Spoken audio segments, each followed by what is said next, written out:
Welcome everyone, it's Unstoppable Stiletsy here, and we got ourselves a really nice Age of Empires 2 Definitive Edition Return of Rome casted match for today. So today we got a real treat for ourselves. We got ourselves something really neat. We actually have ourselves a really nice 4 versus 4. Yeah, quite substantial actually. I mean, what's the biggest team game we've seen so far, huh? A 2 versus 2? Well, basically multiply that times 2 and you got yourself a 4 versus 4, right? So there we go. And this is going to be a pretty big battle, you know what I mean? Like whenever we see 4 versus 4s in any RTS, not just Return of Rome, but AoE 3, Age of Mythology, so forth, you see a lot of interesting varieties of tactics, you know. Sometimes you got a team that wants to go super duper aggro and start attacking everybody, and sometimes, which I find happens most of the time, is it turns into an arms race to the late game, you know, where the team that gets the most advanced weapons and resources first tends to crush the other one. Yeah, I wonder how it's going to turn out this time, you know. Quite a lot of interesting stuff to look at with these team comps here, you know what I mean? So yeah, I mean, you can tell when you have a team of the Romans, the Greeks, the Sumerians, and the Babylonians together, you got some themes that pop up right away. Namely, they're going to have good centurions, they're going to have good siege, they have some decent swordsmen as well, you know. Obviously, the Babylonians, Sumerians, and Romans are going to provide some chariot units of different kinds to the mix as well. So a lot of interesting stuff going on there. Definitely. As for the other side, you got the Persians, the Assyrians, the Hittites, and the Minoans. Yep, they certainly got their own advantages as well. Namely, when you got both Persians and Syrians on the same team, you're going to have great siege and you're going to have great cavalry as well, thanks to their team bonuses. So that's going to be really interesting combination, especially when you have the Hittites as well with their chariot focus, but also their late game, you know what I mean? Some people might think, oh yeah, the Hittites, famous for their 3-man chariots, are going to sort of just focus on chariots. That's not exactly true. I mean, the Hittites get a really good late game tech tree for their stable. You know, they get both of the elephant units, they got the heavy horse archer. Yeah, they're really good with their mounted stuff, really. You know, so definitely looking forward to how this one ends up turning out. Right now, everybody's just getting their basic build orders going, getting their granaries, getting their houses. You know, everybody's got to put in and chip in the work together, or else, you know, the team's going to fall apart. You know what I mean? It's a collective defense versus just an individual defense, right? You could have the best defense and macro in the game, and if one of your teammates isn't doing well and they're getting raided everywhere, it's really going to sting in the late game when you're going to expect them to have an army there to help you out, right? Oh yeah, big time, big time. Yeah, I think I'll just zoom in a bit over here. Oh, okay. Just looking around, seeing if we see anything interesting. This is going to be the first few minutes of the game, so I'm not too sure what we're going to find here exactly just yet, besides a lot of eating of elephants and gazelles. Yeah, these are gazelles, right? Yep. But what? It's apparently some soldier's face there, so I didn't know that humans could turn into gazelles. Must be a bit of mythology there. Yeah, who knows? Yeah, basically. Yeah. Certainly, I would rather try to get the elephants in the room, because the elephants are, you know, they're very nice for huntables, you know what I mean? You gaslight them into chasing you by throwing a spear at them. They blow their trunk at you and they try to basically chase after you. You hide in your little town center and go peekaboo, and they just forget that you're there, and then they just stand around there and wait for you to hunt them, you know what I mean? The gazelles, you know, they're obnoxious. They're obnoxious, you know. You throw one spear at one and the other ones start scattering like it's a Chinese fire drill, and it's like, well, why are you going that way? Why are you going that way? It doesn't even make sense, you know what I mean? And it's really hard to get a good gather point going with them, you know what I mean? Because usually what ends up happening is the gazelles go behind wood lines, they go behind everything, and yeah, it's a mess. But I will say that this player here did a pretty decent job, you know. I mean, the gazelles are not too far away from the TC here, so I mean, gotta give them credit where credit's due. You know what I mean? Gotta do that. Definitely. Definitely gotta give him credit on that one. So, yep, we're seeing everybody starting to age up on all sides here at this point. You gotta keep up with the program, or else you're gonna get pressured pretty crazily, I think. Oh, yeah. See if we have any emerging themes here in terms of where they construct stuff. You know what I mean? Barracks. Let's see who else gets a barracks as well, because that could be a good indicator if you're going to see any sort of bowman, axeman, anything like that from any of these players start to emerge. Potentially. Got barracks here. Stable. Okay, we got a stable there. Maybe we'll see some scout cavalry. What player is that? That is the Minoans, is that right? Yeah, they don't have a really good collection of cavalry, do they? Nah, I don't think they do, from what I recall from their tech tree. Yeah.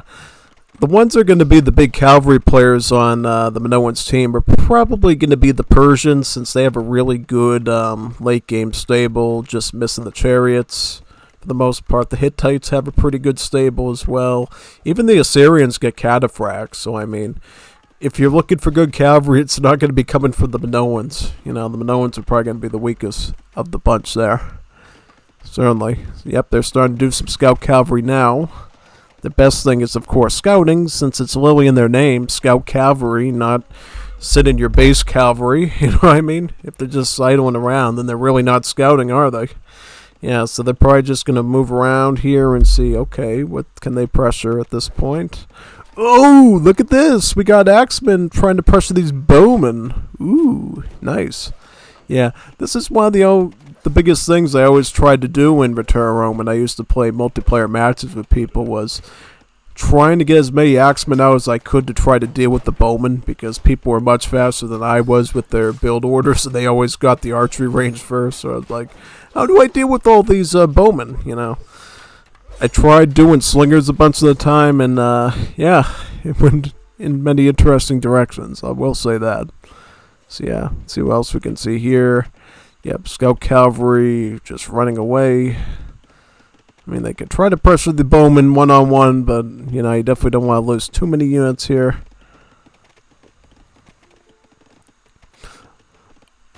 Oh, Popeye just realized that it was Sumerians and he's got the tankier villagers. That's right. One of their Civ bonuses is having more HP on their villies.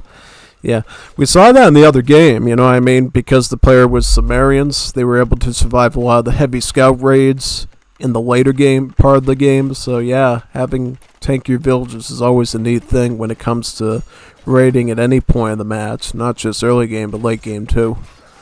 Bowmen are trying to attack this archery range here.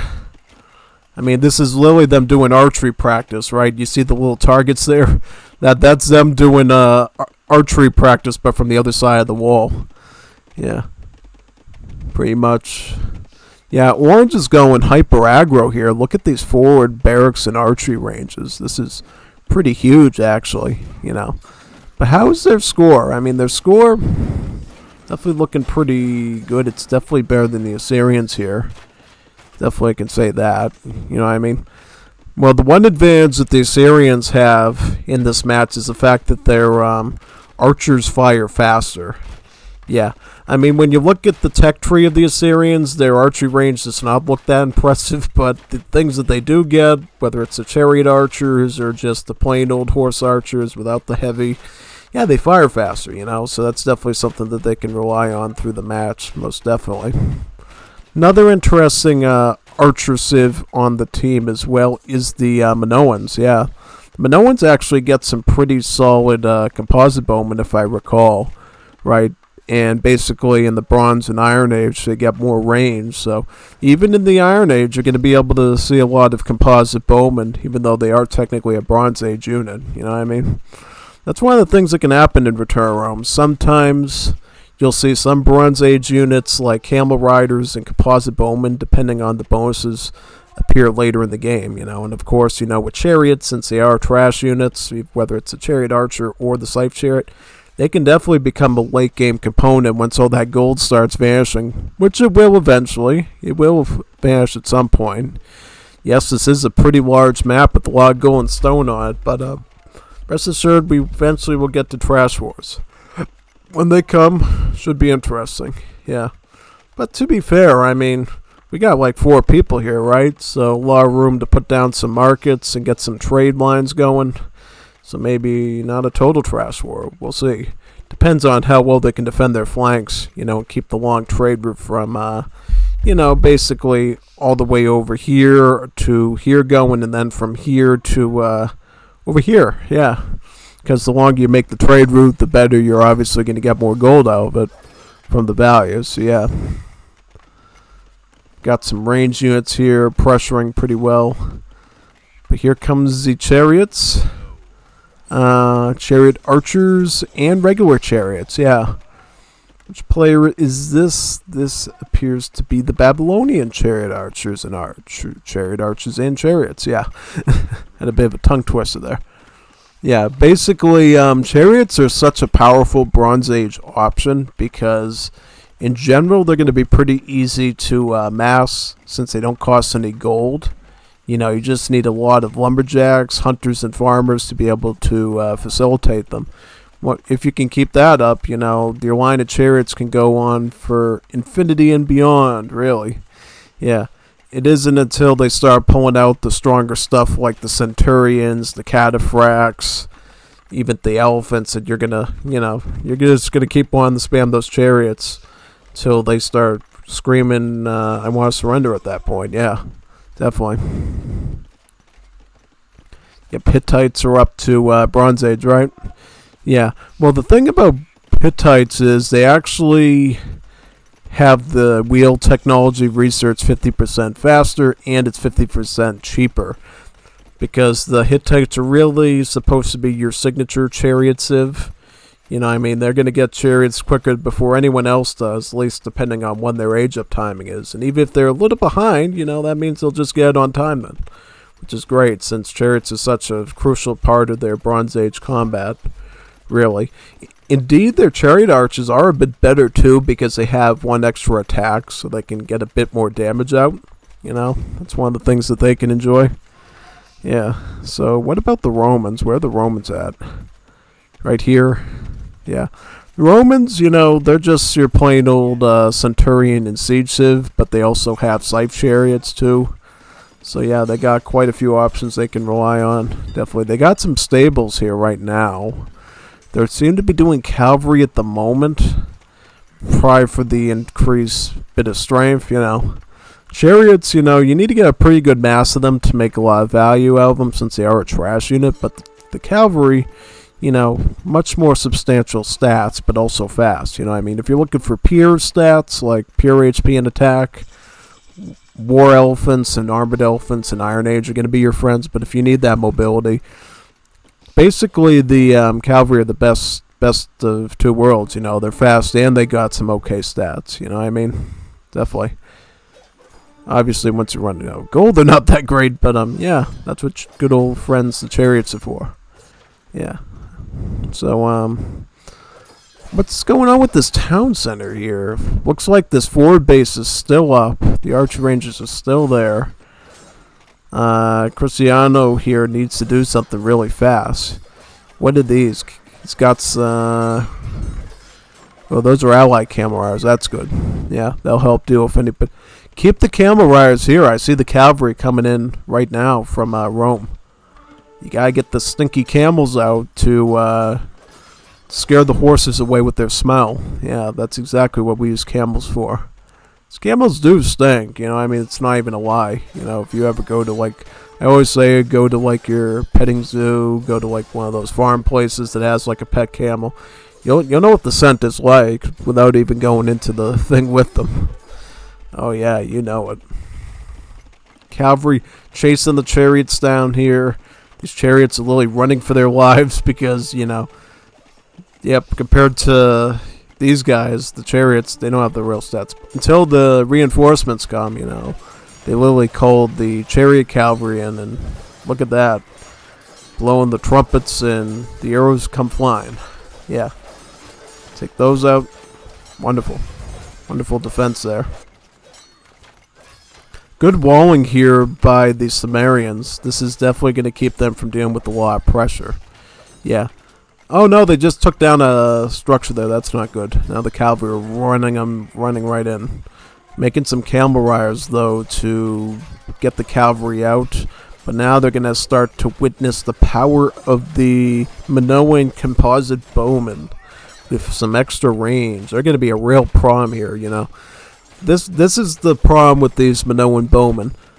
These composite bowmen, that is. Essentially, you might have some really good walling here, but the fact that these composite bowmen have extra range is just going to be a real problem across the board in terms of defending yourself. Because look at that. Look at how far away they can fire at those farmers. Like, barely any of these villagers are safe from the onslaught of these composite bowmen. Like, they're getting peppered left and right with arrows. I mean, literally the chariots are going to have to come in to save the day now. You know, big mass of chariots and chariot archers. It's going to have to rescue them there. Looks like, oh wow, town center, is the town center gone over here? Wow, that's a big loss there, big loss. And what do we see from the Greeks? Hoplites? Okay, yeah, this is going to be pretty bad, you know. These Hoplites, you know, these are a pretty serious threat, you know. They're basically Teutonic Knights, you know. Literally, the Teutonic Knights from Age of Empires 2 were literally designed off of these guys, and I'm not kidding. Ask the developers, they'll tell you. Yeah, basically, good melee armor, great damage, and, yeah, they're super slow, but they cut through everything, buildings, units alike. Yeah, you definitely don't want to see those Hoplites in your base. They truly are going to be a serious threat across the board. Big time. Chariots are basically patrolling around, trying to protect themselves and the allies as much as possible. It's going to be really important here. Persians are mostly farming, is that right? Lots of farming. Lots of agriculture. Basically, the Assyrians are trying to recover on that side since they lost their initial town center. They're struggling a bit. Seem to be building a bit everywhere for the most part, yeah. Trying to force these Hoplites out with some composite bowmen. Not a bad idea since they do have that extra range as the Minoans. Ooh, here comes the Roman swordsman too. Yeah, this is going to be a big threat as well. Oh, big time, you know. These swordsmen of the Romans, they go all the way up the legionaries, so they'll be a serious threat to deal with, definitely. Definitely. What's going on over here? See some cavalry again chased away by these stinky camels as well as the big army of chariots. Wood. Wood. Oh yes, you're definitely going to need some wood, man. Big time. Absolutely, you're going to need some wood.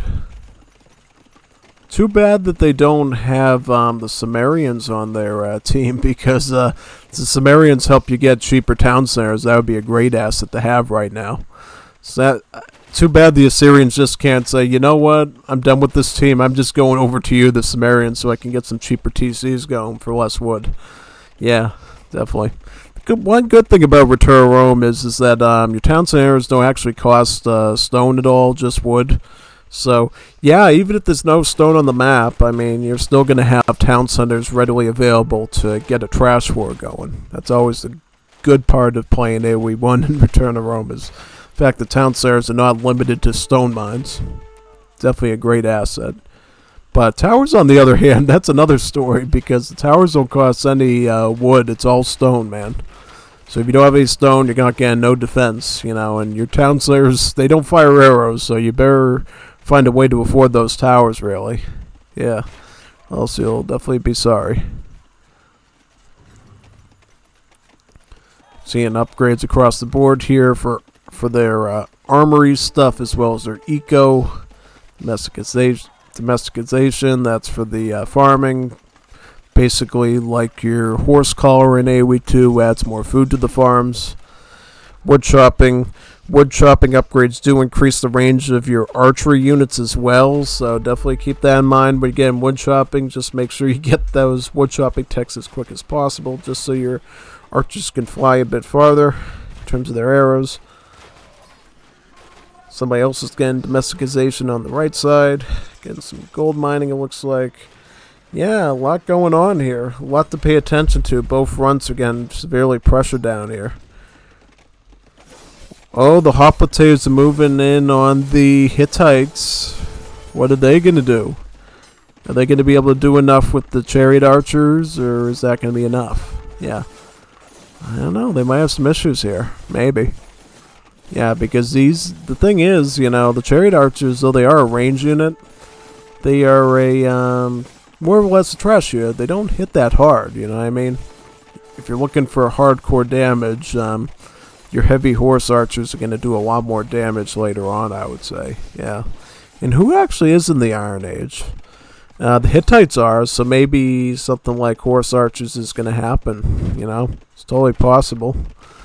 And it looks like the Syrians are finally getting the wheel, so maybe we'll see some chariot archer support by them to help their allies out. That would be great. Hittites picking up alchemy. This is a really great tech. It's the only tech that actually improves the damage of your archery units in the game. There's really nothing else, It's no like fletching or bodkin or bracer that just magically gives you more range and damage. Nah. You mostly just get range upgrades for your archery in this game. The only thing you get is alchemy. Yeah. Definitely helps that the Hittites have that +1 damage on their archery units. That does help quite a bit, I think, for the chariot archers in particular. Cavalry trying to get down this gate, but these villagers are very fast to get another layer. Look how quick these villagers are getting up another layer. That's why you need to be quick on your feet with your micro, you know what I mean? Be able to get the villagers out right away to put down another stone wall. Basically at that point to protect. This is a medium wall, so this is going to be a bit stronger than most of the small walls we see in other games. Definitely. Yeah, you have to upgrade the walls and the towers from your granaries, which, you wouldn't think, you know what I mean? We see that in the last games, Somebody might be thinking, oh yeah, you got to get like a university or something, right, to upgrade your defenses. Nah, just a granary, that you can up.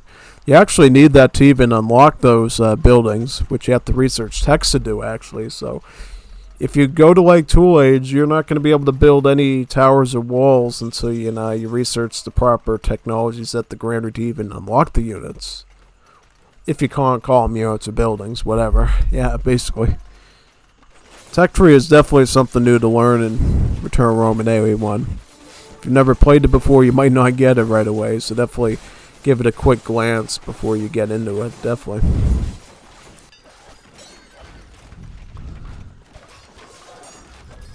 Ooh, looks like heavy cavalry and armored elephants. Okay. Persians seem to have the best score on their team. Yeah, they're preparing some pretty deadly weapons here. The cataphracts and the armored elephants.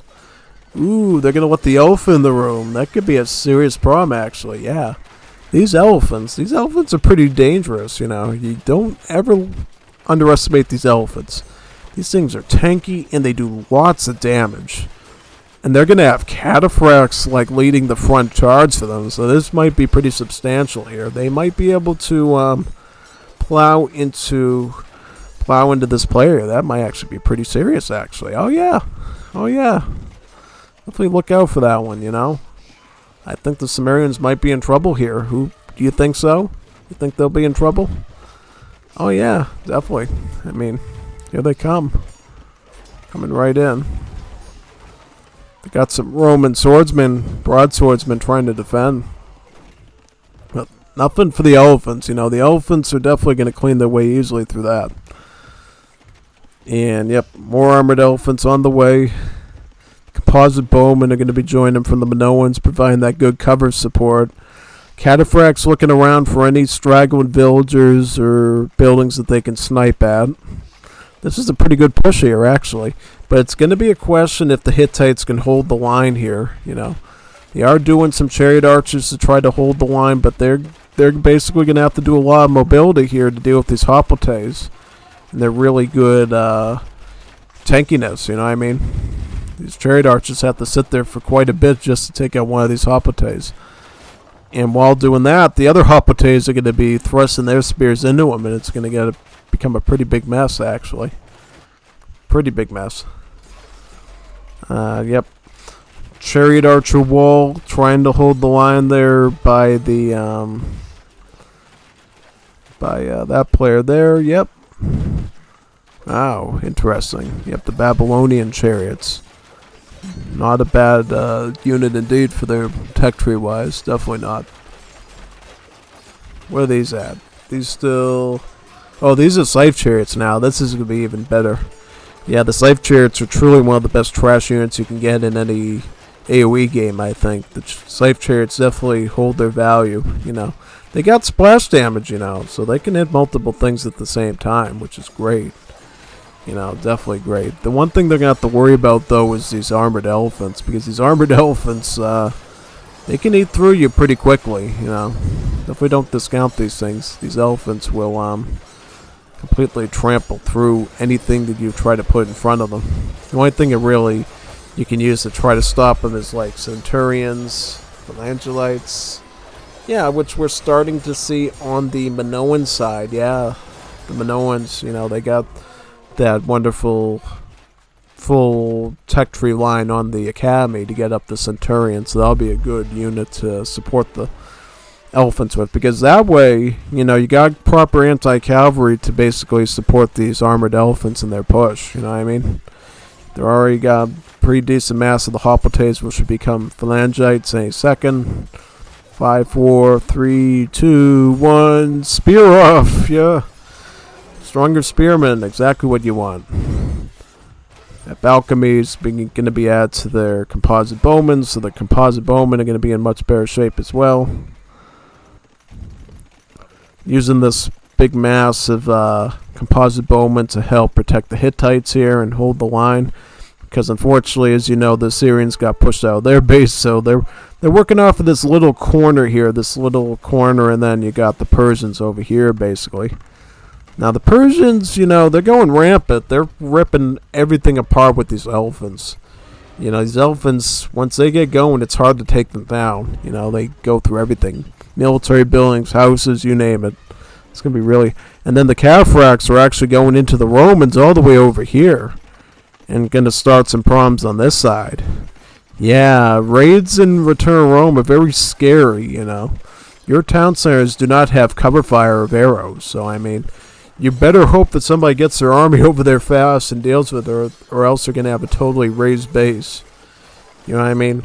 So yeah, it looks like Babylonians, unfortunately, are going to have to come to the rescue again with their army of Scythe chariots, yeah. That's going to be the only way I think they're going to be able to hold us, yeah. All the while, Sumerians are getting pressured pretty badly. I mean... It's hard to... I think this base is already cooked. I mean, yeah, you literally got the Persians already starting to construct a storage pit here and start grabbing their gold as well. Quite a bold move, actually. Elephants attacking the Babylonian gold mines. I mean, thankfully, though, Scythe chariots don't need that resource. Otherwise, it'd be a pretty serious problem. But here comes the phalangites, though. Another really strong, hard-hitting unit to back up the elephants. Looks like metallurgy is coming in for the Minoans. That's going to give more damage to all melee units. You also got aristocracy coming in as well. What's going on this side? Babylonians are just picking up alchemy now to get some more damage onto their chariot archers. What else we got? Leather armor for infantry. Romans getting catapults. Yeah, the Romans got good siege. You know, they got both the heavy catapults and the Heliopolis ballistas. So, I mean, they're going to be able to get some pretty big masses of siege and try to take out large groups of these stronger units potentially. But they're going to have to hope that they have enough res to do that. Honestly, yeah, pretty much. So this is going to be pretty tricky here to determine who wins this. You gotta watch your flank here too if you're the Minoans, because here comes the chariots right now, coming in a soft and squishy part of your base here. Looks like he's providing all the archers to this side, and he's just sending all the phalangites up to this side. So, depending on what side of the map you're on, you're seeing different units from the Minoans. Pretty adaptive strategy. You know, must be a pain microing these composite bowmen on both sides of the map. You know what I mean? making sure that they're staying out of trouble. Truly a very skilled player indeed to be able to handle that type of work. Composite bowman trying to sound the alarm somewhat that there's scythe chariots here. Is the Persian base walled off enough? No, it's not. Nope. Got an opening right here and here, actually. And here. You'll see some serious problems there right now. Yes, definitely. Greeks getting their centurions now. This is going to be a pretty big pushing force against the Hittites. Hittites might have a bit of problems with that, you know what I mean? They're going to have to definitely get some heavy horse archers, I think, to be able to hold off centurions. You're really not going to have much better options there, really.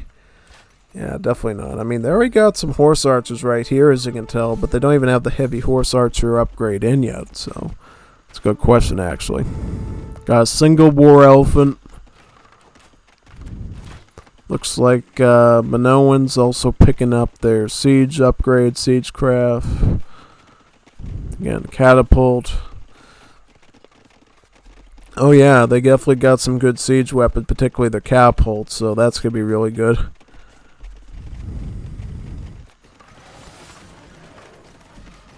Big army of phalangites there. Once these become centurions, it's going to be really hard to deal with these masses of infantry. Starting to recover the base a little bit with these elephants. We'll force the scythe chariots out, I think.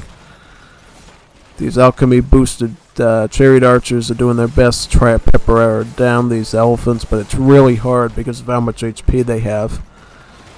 You know, if you've played any CBA game before in AoE2, you know how tanky elephants are and how many arrows it takes to deal with them. Yeah. Well, Roman's solution is just to centurions and siege. You know, it's literally the heart of their roster, other than the scythe chariots. Yeah, so Romans, they mainly just get to do infantry and siege there. You know, the centurions just good up close, breaking through most units pretty easily. And then in the back, you got these Heliopolis ballistas just hitting multiple units through and through with their big heavy bolts, and then the heavy catapults obviously being really good at taking out buildings and units, you know, units and buildings alike. The big thing is, though, you gotta watch out for the heavy catapults and their friendly fire, because that can definitely hurt your centurions if you're not careful. Definitely just make sure that you're microing really well with your siege and you're not destroying your own stuff by accident, because that does happen, you know. And a good player who's rushing you with like trash units can take advantage of that. They can press you on all sides, really. Yeah. The Assyrians aren't happy. Like, what's going on, man? What are you doing? I'm in the back of the base. Look, he's literally in the pocket position. He's not even safe anymore. These scythe chariots are really hardcore problem. A really serious problem. I mean, I don't even know how much of a problem that is, actually. Oh, yeah. Oh, yeah. What else are we seeing here? We're seeing centurions coming in for the Romans. We're seeing all sorts of upgrades going on here. Alchemy coming in for the Assyrians. Yep. I mean, what are the Assyrians even doing at this point? Are they even really doing much? Or are they just trying to recover? Because right now, it looks like the only person that's lower scored than them is the Sumerians, who got completely curb stomped by those armored elephants. That's about it. So, I mean, if Assyria really wants to contribute much here in the form of their chariot archers, they're going to have to get their eco up back pretty quickly, I think, and it should be good, you know. If you can get a nice wall of these chariot archers as the Assyrians with the better shooting rate, I think that's enough to defend this side. Yeah, and you can let the Persians and the Minoans do the pushing. Ooh, look at that. Look at that hit. Heavy catapults, not even carrying, just fighting cavalry. It's pretty bold. Ooh, yep. Sadly, though, they're trash units, so if you lose all these catapults, it's more or less a loss to you, since, you know, they can just as easily get another sizable mass of the scythe chariots with all the food and wood that they have. Whereas you know, you can't afford to have endless endless gold. Yeah, so you can't do that forever. Do we have any trade going on? Yeah, we got some trade going on over here. How about over here? See, this is the problem, though, for this side. Because they're constantly getting raided over here. There's so much pressure going on. Team Persia cannot actually get any reliable trade route going, I don't think. Nah. I mean, they could do one from here to here. Yeah, that might be suitable, but, yeah, I don't know. Well, actually, the pathing might be a little bit messed up because of the walls here. You know, they'd have to put a gate in down here, I think, to make it a straightaway. Here comes the Romans. The Romans are marching. Julius Caesar is upon us. And he's coming here to seize the day. Yep, he's here to seize the day. He's here to seize the Minoans, that is. Minoans Day. Yeah, once you get that big wall of centurions with siege, it's definitely something totally different than what you used to. You know what I mean? Forget about the Celts. Forget about the Slavs at AoE2. It's the Romans with their centurions at siege, which is the real demigods. Yeah. At home versus sent. I mean, seems like Babylonians are holding the line pretty well here. You know, because they can't get any siege up to the front area there because the Scythe Chariots just do a great job of providing a nice trash unit mass to keep the siege from getting too close. You know what I mean? Persia is trying to help with the armored elephants and just, like, smother them and keep them back, but it's really difficult when you have all these Scythe Chariots coming in from every side because of their endless available resources, you know? Yeah. Well, maybe we might see a bit of sieging now, because I think they just broke through that line of Scythe Chariots, so we might potentially see a piercing through this area here. Thankfully, lots of ballista towers here by the Babylonians as well for defense. Yeah, Romans can get a lot of towers, because the Romans' towers are actually very cheap. And the buildings in general, you know, Romans have a lot of cheap buildings. I think the one particular bonus affects just their towers, and then another one affects all their other buildings. So yeah, if you want to get a lot of infrastructure down as the Romans, it's actually quite easy from a civ bonus perspective. Definitely. What else do we got here? Roman heavy catapults, just trying to blast through the Minoans, because the Minoans are one of the main attackers here, providing their siege for the Persian cavalry to do what they're doing. Trying to get down these ballista towers one by one. Question is, can they get it down enough time before another wall of the Scythe Chariots comes to wreck your siege?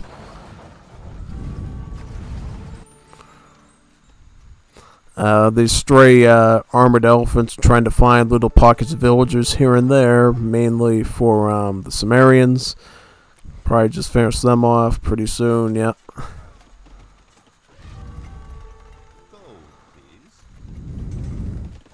What about the centurions from the Greeks? Yeah. So, oh, wow, they have to get him right into the pocket position here where the Assyrians went for refuge. So this is going to be a huge problem here. Yeah. Big time. Big problem. Big problem. Scythe Chariots trying to reclaim some territory here. While the Romans try to deal with them down here, the Babylonians are going to try to pressure their siege workshops and get them out of the area. Stop the bleeding, so to speak, in terms of their land loss. Because map control is going to be pretty key here, you know. If they take out the Babylonians, I think, you know, the Romans are going to have some issues unless they start getting their defenses up very quickly. Yeah, so it's going to be a pretty big fight overall, I would say. So we got here one armored elephant for the Babylonians, is that right? 12 world. Okay, so oh wow, look at that. Look at that. Popeye's team has won. Wow, I mean, let's look at the map for a few seconds, see what transpired. Oh yeah, look at the Greeks, just all this orange, all this naranja just going all the way through the base here. they took some really bad raids here. I mean, it's arguable that they took the first severe loss by the loss of Assyrians over here and just lost this wonderful part of the map here and got pressured into this corner. Persians and Minoans tried to come up through here, set up this, taking out the Sumerians. It just didn't work, Once it came down to the Romans providing their help, yeah, quite a serious problem, Really. Yeah, good game though. Good game though. Let's look at the stats just for fun. Just for funsies.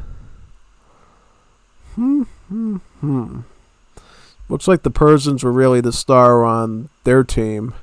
And then the Babylonians were really the star on their team for the most part. Yeah. But arguably Greeks and Romans, respectively, were very solid. That's probably why the Babylonian team won. They just had a lot better performance in military, economically, too. Yeah, you can tell across the board.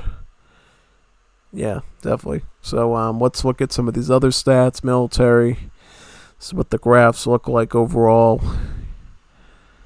Yep, you can look at the different players there as well. All this wonderful information.